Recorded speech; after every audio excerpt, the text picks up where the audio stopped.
మంత్రి అచ్చెన్నాయుడు చేసిన కమెంట్స్ ఈ బ్రేకింగ్లో చూస్తున్నాము. ఏపీ అభివృద్ధిని వైసీపీ అడ్డుకుంటోంది అంటున్నారు అచ్చెన్నాయుడు. రాష్ట్రం ప్రశాంతంగా ఉండడం వైసీపీకి ఇష్టం లేదంటున్నారు ఆయన. కులాలు మతాల మధ్య వైసీపీ చిచ్చు పెడుతుందంటున్నారు అచ్చెన్నాయుడు.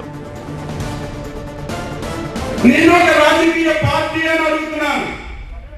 నువ్వు అసలు ఈ రాష్ట్రానికి అవసరమని చెప్పి అడుగుతున్నాను.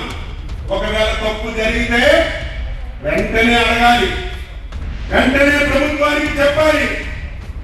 సంవత్సరం ముందు ఉద్యోగాలు ఇచ్చి వాళ్ళందరూ స్కూల్స్ కి వెళ్ళి బ్రహ్మాండంగా చదువు చెప్తున్నటువంటి సమయంలో ఉద్యోగుల అవకతవకలు జరిగాయని మాట్లాడుతున్నారు. దానికి మన అధికారులు ఆన్సర్ చేశారు, వెంటనే నోరు మూసేశారు. వైసీపీ కుటుంబం యొక్క నైజం అంటే ఆ రోజు రాజారెడ్డి, రాజశేఖర్ రెడ్డి, ఈ రోజు కొత్తల పార్టీ అధ్యక్షుడు. ఆంధ్ర రాష్ట్రం ఎప్పుడు ప్రశాంతంగా ఉండడం ఇష్టం లేదు. ప్రాంతాల మధ్యన తగ్గు పెడతారు, మతాల మధ్యన తగ్గు పెడతారు, కులాల మధ్యన తగ్గు పెడతారు.